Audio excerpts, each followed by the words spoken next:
Boa noite. Eu gostaria de agradecer a oportunidade de participar desse projeto, que é o Saúde Digital, aqui da UEPA, falando sobre um tema que eu gosto muito, que é tontura, e que a gente pode compartilhar conhecimento com diversos profissionais, inclusive pensando nas distâncias amazônicas do nosso estado, isso tem uma relevância muito importante. Muito obrigada. Então, vamos falar um pouquinho sobre as tonturas. 10% da população mundial já tem ou terá, em algum momento da sua vida, tontura. E quando a gente fala em tontura, a gente fala qualquer tipo de tontura, não somente uma tontura de origem periférica. A grande maioria desses pacientes, eles são atendidos, primeiramente, pelo clínico, pela porta na unidade de urgência, pelo médico de família e comunidade, pela equipe de saúde que está ali para receber o paciente no primeiro atendimento. Alguns pacientes vão ser vistos pelo otorrino, pelo otoneurologista e também pelo neurologista se ele tiver ali de plantão de sobreaviso na unidade.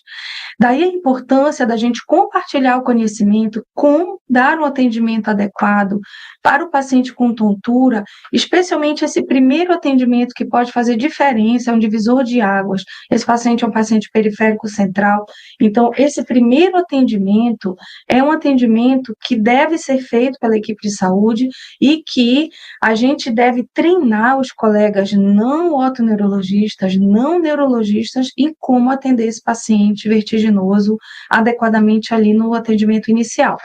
A gente sabe que a equipe de enfermagem também faz parte desse sistema e é de extrema importância porque ela recebe o paciente e faz a triagem. Então, o paciente que tem um sintoma tontura, ele pode muitas das vezes ser triado numa emergência como um paciente que pode ter um risco de AVC. Então, é importante que a gente divida e divulgue, fale sobre esse tema para que a gente possa aprender junto, dividir esse conhecimento e o paciente vai se beneficiar desse atendimento inicial bem adequado. A maioria dos pacientes que tem tontura, a gente sabe que a queixa maior é na população idosa. Então, a partir da meia-idade em relação em diante, quanto mais cresce a idade, mais fácil a queixa de você perceber que o paciente vai queixar de tontura.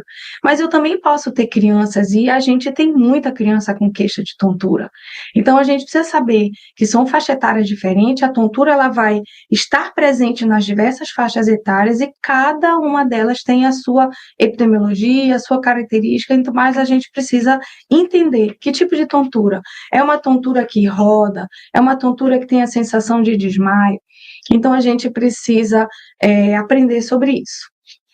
A tontura é muito frequente, então praticamente a metade dos adultos em algum momento já queixou ou queixará de tontura, e sendo que no idoso todo mundo sabe que isso é muito mais frequente.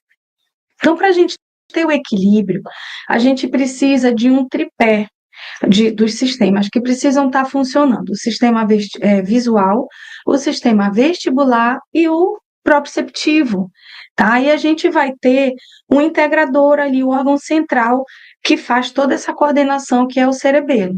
Mas eu preciso de sangue arterial, que chegue lá através da bomba cardíaca, eu preciso de uma boa homeostase, se o paciente tiver diabetes, se o paciente fizer hipoglicemia, estiver usando alguma medicação ou com algum outro distúrbio hormonal. A gente sabe que esse sangue que vai chegar, um distúrbio eletrolítico, chega nesses órgãos não de uma forma não adequada e interfere no funcionamento dos sistemas. Então, quando eu tenho tontura, eu preciso pensar que eu tenho que ter esses sistemas funcionantes isoladamente e eu tenho que ter a integração entre eles também funcionando direito, certo? Então, por que a gente fala assim, a tontura parece ser tudo igual, mas eu posso ter uma tontura de origem visual, eu posso ter uma tontura de origem vestibular, eu posso ter uma tontura que o paciente vai queixar que ele tem uma alteração no sistema proprioceptivo e às vezes ele se manifesta com desequilíbrio, nem tontura é. Então, a gente precisa categorizar o tipo de sintoma que ele vai dar uma pista muito grande. A gente vai conversar mais adiante sobre isso. Então, quando a gente vai falar sobre o equilíbrio, a gente pensa no reflexo vestibulocular e a gente pensa no reflexo vestibuloespinhal. Nós, otorrinos, nós fomos muito treinados a olhar muito mais para o reflexo vestibulocular. E a partir de um certo tempo, a gente começou a olhar para o reflexo vestibuloespinhal. Então, a gente sabe que a gente precisa não só do RVO, mas para o RVE, que é o reflexo vestibuloespinhal, funcionante para que a gente possa ter um adequado equilíbrio, tá bom? Então, olha só, aqui coloquei tontura na emergência. Algumas causas de doenças que cursam com tontura. Então, o paciente ele vai chegar para a gente e vai dizer, estou com tontura. Aí ele está lá no clínico. Gente, que tontura é? Dá um pânico. Ele pode ser um AVC, ele pode ser uma neurite vestibular, ele pode ser uma doença de Meniere, ele pode estar impregnado com alguma medicação de ação central. Então, a primeira coisa que a gente tem que fazer é uma boa anamnese. Claro, esse paciente vai ser recebido, a enfermeira vai triar, vai olhar a pressão, vai olhar a glicemia, aí ela vai colocar aquela pulseirinha de mais emergência ou menos emergência. Esse paciente ele tem que ser visto na anamnese. Essa tontura, ela é do tipo rotatória ou ela é uma tontura não rotatória? Essa é a primeira grande pergunta que a gente tem que fazer. Roda ou não roda? Tá certo? Normalmente o paciente tem uma instalação súbita aguda, por isso ele procura o pronto-socorro.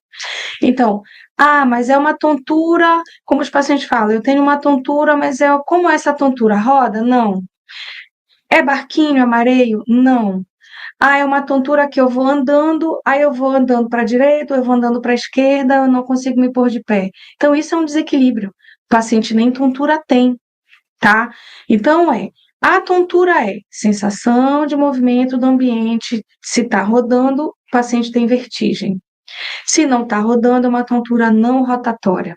Aí, nas não rotatórias, a gente pode ter aquela sensação, o paciente diz, eu achei que eu ia desmaiar, uma sensação de pré-síncope, ou o paciente que perde a consciência, diz, olha, me deu uma tontura. Como é? Eu apaguei e fiquei no chão apagado. Então, isso daí é uma síncope. É diferente de uma vertigem, que é uma tontura rotatória, que é diferente do desequilíbrio ou da ataxia, que o paciente não consegue andar, ela tem alteração na marcha, tá? Então, a gente primeiro precisa entender na anamnese que tipo de queixo o nosso paciente tem. Então, a gente tem aqui, na tela vocês estão vendo, que eu posso ter causas periféricas e causas centrais, tá? Inclusive efeito de medicação, efeito de álcool, efeito de outras substâncias, infecções da orelha, as otites, que aí sim, quando vai lá as toxinas da infecção lá para a base do crânio, lá no labirinto, e isso sim é que a gente chama de labirintite, não é essa tontura que roda. Eu posso ter uma inflamação do nervo vestibular por doenças virais, aqui na nossa região é muito importante. Na época da Covid, a gente teve muito Covid com co-infecção de herpes, que causa neurite vestibular, o próprio influenza dá isso. Aí na história clínica eu vou pegar 15 dias antes, paciente com quadro respiratório. Mas a grande questão é quando chegar um paciente na unidade de urgência, a gente precisa saber, eu estou frente a uma doença periférica, que o paciente vai sentir muito sintoma, mas ele não tem risco de vida, ou eu tenho um paciente que está se apresentando para mim com tontura, que parece uma doença periférica, mas ele pode estar fazendo um AVC. Então, se eu mandar para casa um paciente com AVC, ele pode ir a óbito em casa. E o paciente que é periférico, é nosso, das doenças labirínticas, ele passa mal, mas ele não tem o risco de vida. Então, a grande importância da gente melhorar esse entendimento para essa unidade de urgência, para esse atendimento de urgência, é saber, ele é central ou ele é periférico, tá certo? Então, buscar sempre na história clínica, fazer a avaliação clínica do paciente. Eu posso estar recebendo um paciente com hipoglicemia, com pico hipertensível, com alteração de sódio, uma baixa de sódio, que pode ter tomado uma medicação errada, uma dose de remédio para dormir a mais. Então, tudo isso a gente precisa pensar nesse paciente com tontura. Aí, eu também posso ter o paciente que tem um AVC, eu posso ter enxaqueca. A enxaqueca é muito comum de dar tontura e às vezes sem dor. Aí o paciente acha que não tem enxaqueca porque não tem dor de cabeça e ele está frente a uma crise de enxaqueca vestibular, tá bom? Então, eu coloquei essa tela aqui porque na criança, a gente também tem uma grande queixa, então isso não é só o adulto. Vai chegar a criança com tontura e às vezes ela diz, eu estou com dor de cabeça. Às vezes ela não diz, é uma criança que está no carro e vomita, porque ela tem cinetose. A criança que tem cinetose é uma criança que tem sensibilidade de movimento, é o adulto enxaquecoso, tá certo? Então a criança fica pálida, é o bebê que prefere estar no berço e não no colo da mãe, porque no movimento do colo da mãe ele se sente mal. Ele pode ser uma criança que fez uso de vestibulotóxico, de ototóxico para tratar alguma infecção. Então a gente tem que puxar tudo isso na história clínica. E aqui, na criança, as causas ou a queixa que a criança chega, ela pode queixar muito mais. Se você perguntar para uma criança, ela diz que ela está pisando nas nuvens, que ela está flutuando, andando fofo, como eles falam. Parece que eu estou pisando nas nuvens, tia. Ou, não, eu tenho tontura quando eu me deito, que são as vertigens posturais. As crianças maiores podem informar dessa forma. Outras falam que tem dor de cabeça, outras têm crise convulsiva, tá?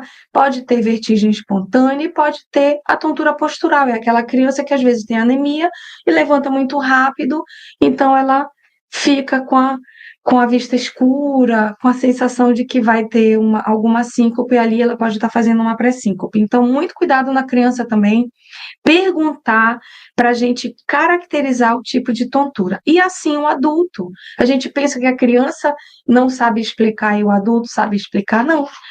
A maioria das vezes, quando eu estou atendendo, às vezes vira para o acompanhante e fala assim: ah, eu sinto uma tontura, explica para ela como é, como se o acompanhante pudesse descrever o tipo de tontura. Ou às vezes o paciente fala com a mão: ai, doutor, eu não sei, uma coisa estranha na minha cabeça. Então ele está mostrando aqui que ele tem um componente rotatório, tá? A gente pesquisar se essa tontura ela é mais postural, quanto tempo demora, o tempo de evolução, se dura segundos, se dura 4 horas, se passa de 72 horas, se a tontura é contínua, se ela acompanha sintomas vasovagais. Então, colher muito bem a história, tá? Então, na criança, eu posso ter síndrome de Meniere, eu posso ter a enxaqueca, é muito comum na criança a enxaqueca, ela é extremamente frequente. A gente pode ter nas infecções da orelha média, uma otite secretora, ela pode cursar com os quadros aí sim de perilabirintite, de labirintite, as infecções. Pode existir a doença dos cristais na criança, que é a VPPB da infância, e tem as vertigens somatoformes, tem as pós-traumáticas, neurite vestibular pode acontecer na criança, mas isso é menos frequente. Na verdade, no meu consultório, as crianças que eu já atendi por tontura tinham enxaqueca, tinham infecção da orelha média, que irritou lá o labirinto, e as crianças que faziam crise convulsiva e que com o movimento ocular a família achava que era uma labirintite, nistagmo, mas não era, a criança estava fazendo crise convulsiva, tá bom? Então, aqui, para falar um pouquinho do idoso da criança, a gente não está falando aqui do atendimento na urgência, mas a gente tem que olhar para esses públicos de uma forma um pouquinho diferente. A criança, na medida que ela nasce, com o tempo, aqui mostra esse gráfico, ela vai ganhando velocidade no movimento e as quedas vão levando aquela experiência, ela vai aprendendo a se equilibrar com as quedas e ela ganha a experiência e ganha a velocidade dos movimentos. Na terceira idade, a gente tem o inverso, a gente perde a velocidade, o que é muito característico do idoso é exatamente que ele perde aquela velocidade do movimento e ele vai aumentando a tendência de quedas. Mas só pela doença labiríntica? Não. Ele tem a redução do fator visual, ele tem a diminuição da força muscular, ele pode ter lesões centrais, ele pode fazer medicação que vai interferir nesse sistema e ele pode ter também a doença labiríntica. Então, a gente pode olhar para o idoso como um indivíduo que tem, em geral, um déficit multissensorial e que a gente precisa trabalhar em cada ponto para quê? Para que a gente possa prevenir as quedas na terceira idade. Por quê? Porque cair, a criança cai e ela quase não quebra osso, ela cai, ela se levanta rápido, isso é um aprendizado. Na terceira idade, você tem risco de fratura, risco de vida, aumenta a internação e o paciente pode chegar ao óbito por conta de uma queda. E você tem uma redução de autonomia. Hoje em dia, o que eu mais ouço no meu consultório de queixa na terceira idade é: eu gostaria muito de estar saindo sozinha, fica todo mundo no meu pé, que eu tenho que ficar andando de bengala, um me segura, outro segura. Você tem aquela perda de autonomia. Então, o idoso se queixa muito disso. Não esquecer que a avaliação clínica geral é importantíssima, mas que na anamnese a gente tem 80% do diagnóstico desse paciente. No nosso consultório de otoneuro, a gente tem muita tecnologia, tem, mas não substitui a anamnese e um bom exame físico. E aqui o exame físico otoneurológico, a gente tem que olhar para o paciente da gente. Mas eu não tenho vídeo Red Impulse Test, a gente grava o olho do paciente com a câmera do telefone, grava na velocidade normal, grava em câmera lenta, então você consegue ver se aquele paciente tem nistagmo ou não, tá? Então, a bateria HINTS, ela veio para nos ajudar, a bateria HINTS veio para ajudar, e o HINTS Plus, que é quando você acrescenta avaliação auditiva, veio para ajudar aqueles pacientes em até 48 horas da instalação dessa crise de tontura. Então, paciente que tem tontura, tem uma tontura do tipo rotatória, e aí a gente não sabe, meu Deus, isso é um AVC, ou isso é uma doença labiríntica, uma neurite vestibular, o que eu vou fazer? Então, se você aplicar a bateria HINTS, até as 48 horas, a gente sabe que isso nos dá uma segurança maior do que uma ressonância se aquele paciente está fazendo uma isquemia.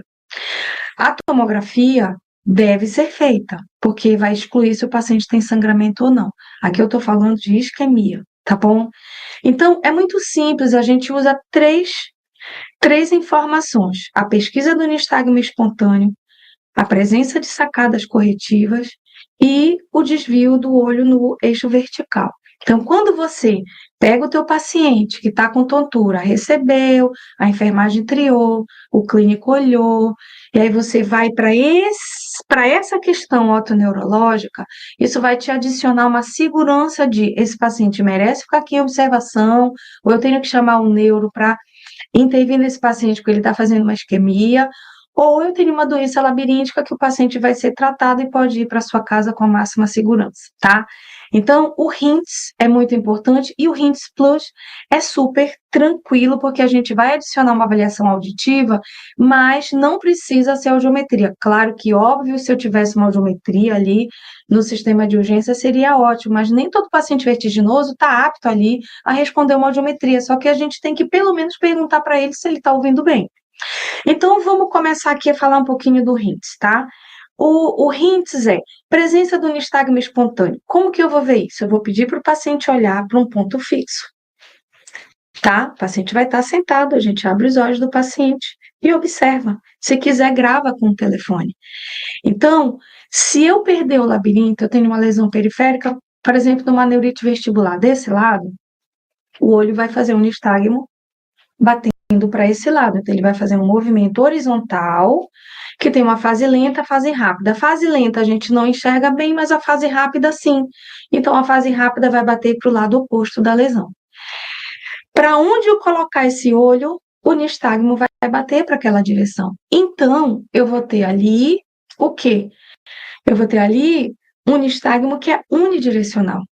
Mas se você pega um paciente, você pede para ele olhar para frente, o olho bate para um lado, aí você pede para o paciente olhar para o outro, o olho bate para o outro lado. Ou ele está batendo num plano que eu não posso ter aquele, não é fisiológico, ele está batendo para baixo, por exemplo. Só que na pesquisa do nistagmo espontâneo eu já sei que esse paciente é um paciente neurológico, central, ele não é periférico, tá certo? Então, aqui eu já consigo triar. Tá? Então, para eu ter um nistagmo periférico, ele tem que ser unidirecional e ele vai respeitar essa lei. Então, quando ele olhar para cá, para frente, se eu virar o olho aqui, que a gente chama de semi-espontâneo, para o lado que é o lado mais contralateral da lesão, ele vai bater mais rápido. Se eu coloco para o lado da lesão, ele bate mais lento, mas ele continua batendo para lá. E a gente vai ver isso aqui nesse primeiro vídeo. Tá? Vamos lá. Então, vamos ver se a gente consegue abrir. Tá. Aqui eu estou fazendo um head shake porque eu estou tentando trazer o nistagmo de volta. Isso aqui tem mais de 48 horas. Verifica que o olho está batendo sutilmente para a esquerda, tá? Ó, então esses pequenos movimentos. Para onde o paciente mexer, pode passar o segundo vídeo, por favor. Então, aqui a gente vai olhar. Aqui é que vocês vão ver, espontâneo, está batendo para a esquerda. Eu desviei o olhar do paciente para a esquerda, bate mais fácil de ver, fica uma velocidade maior para a esquerda. Eu virei o olho do paciente para a direita, ele já diminui a velocidade, mas ele é unidirecional. Olha, olhando para cima, ele continua batendo para a esquerda. Então, esse nistagmo, ele respeita as leis periféricas, ou seja, ele é unidirecional. Aonde está a lesão? Do lado direito, tá certo? Muito bem. Vamos abrir esse vídeo, vamos ver se a gente consegue abrir esse vídeo, que aqui, olha só, isso é muito discreto, esse paciente bate para baixo e dá algumas batidinhas para cima, bate para baixo e dá algumas batidinhas para cima. Aqui eu já estou fazendo a sacada corretiva, parece, vou voltar aqui, parece difícil de ver. Ah, mas isso é tão pequenininho, porque aqui eu estou precisando usar uma tecnologia para olhar esse nistagmo e eu não estou falando de fase aguda. Na fase aguda, isso está muito, muito evidente que basta você abrir o olho, pedir para o paciente fixar, o olho vai estar batendo para baixo. Aí, se você ficar na dúvida, grava com o teu telefone, câmera normal, velocidade normal, em câmera lenta, e você consegue observar isso daí. O que é que falta para a gente? É olhar o olho do paciente quando ele é atendido na unidade de urgência. Porque a gente faz tudo e esquece de olhar o olho. Então, a gente primeiro tem que fazer toda aquela parte clínica, tudo direitinho, mas não esquecer desse exame autoneurológico, e o RINTS é um exame que você faz muito rápido, é uma bateria rápida, e que você deve adicionar. A segunda perninha do RINTS é o desvio do eixo vertical. Então, o que a gente vai fazer? Se eu cobrir e descobrir alternadamente os olhos, eu peço para o paciente olhar no ponto fixo e eu cubro e descubro alternadamente os olhos. Seja com um tapa-olho, uma folhinha de papel ou com as próprias mãos. O que vai acontecer? O paciente, se ele movimentar o olho na correção nesse plano aqui, não é problema. Mas se aqui eu tapar, ele olhar para cima, eu tapar aqui, ele olhar para baixo, ele olhou para cima, ele olhou para baixo, isso é um desvio que a gente chama de skill deviation. Isso por si só já caracteriza uma lesão central, tá bom? Aí já é um paciente que precisa ter cuidado, que ele pode estar fazendo isquemia aqui de fossa posterior, né? Então, não é um paciente periférico, é um paciente do neuro, tá bom? E a pesquisa de sacada corretiva. A sacada corretiva, a gente pega a cabeça do paciente, faz esse movimento e pede para olhar no ponto fixo, faz isso aqui. E o paciente pode fazer a própria autossacada, mas ele tem que manter o olhar fixo. Eu prefiro eu movimentar. Então, eu pego o paciente, né? Eu pego nessa posição mais alta, estou aqui mostrando para ficar fácil, faço isso aqui. São movimentos curtos e você tem que pegar o paciente de surpresa. Quando ele tem uma sacada corretiva, ele perde a fixação. Como ele não tem reflexo vestibulocular, o olho não fica onde eu mandei ele olhar. Mas ele sabe que ele perdeu aquela imagem, aí ele volta para corrigir. Essa sacada corretiva a gente vê nas lesões periféricas, tá bom? Então, como que vai ser um paciente periférico? Um paciente periférico, ele vai ter um nistagmo, por exemplo, se eu perdi desse lado, que vai ser unidirecional, fase rápida para o lado oposto, contralateral. Quando eu fizer a sacada corretiva para esse lado, ele vai apresentar a sacada e ele não vai ter o skill deviation. Super simples. Qualquer coisa que seja diferente disso é um paciente central. Aí você pode adicionar avaliação auditiva. O paciente, quando está frente a uma crise de tontura, especialmente se ele fizer uma crise vertiginosa intensa, ele nem percebe, ou se ele acha que ele perdeu a audição, aquilo é secundário em termos de sintoma. Mas você tem que perguntar: a sua audição reduziu? Você está ouvindo bem desse lado? Ah, é, doutora, minha audição tapou, tá diferente. Ou você pode fazer barulhinhos com a mão para perceber se o paciente está ouvindo ou não. Não vale aquele paciente que já tem uma surdez prévia, não vale aquele paciente que já tem um problema auditivo. A gente pode lançar mão do diapasão, tá? Mas pelo menos, se não tiver diapasão, perguntar ao paciente: você está tonto, ok, mas a sua audição agora é igual antes da crise? Ou a audição tá tapada, rebaixou, tá ouvindo menos desse lado? Porque se perdeu a audição, aí é um sintoma muito importante também de AVC de circulação posterior. Pode ser uma síndrome de Meniere e tal, mas tem que abrir o alerta para isquemia, porque vai pegar o ramo terminal e vai perder a cóclea e o labirinto, tá? Outra coisa muito importante é o paciente também, a gente olhar para a marcha do paciente para ataxia. Aquele paciente que tem uma ataxia leve, uma ataxia moderada, a gente já fica mais tranquilo, mas aquele paciente que tem uma ataxia severa, que não consegue se pôr de pé, esse paciente tem muito risco de ser um AVC. Então, a gente vai adicionando a bateria RINTS, com a parte auditiva, o RINTS Plus, com a avaliação da ataxia, para que a gente possa ter segurança se esse paciente é um paciente central ou periférico.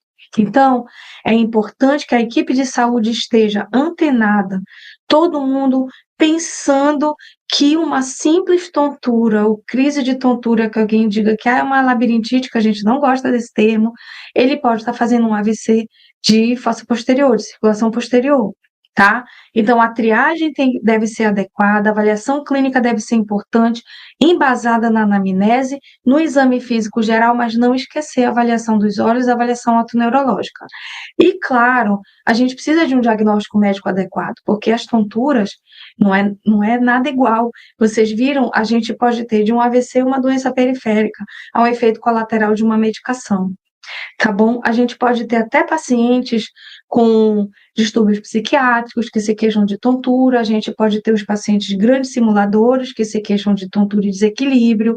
Então, a gente vai de um leque de um leque enorme, então a gente precisa saber exatamente saber o que procurar na anamnese e exame físico desses pacientes. Então, eu agradeço mais uma vez a oportunidade de vir falar desse tema que eu sou apaixonada e que é de uma importância enorme que toda a equipe de saúde saiba avaliar e conduzir. Muito obrigada.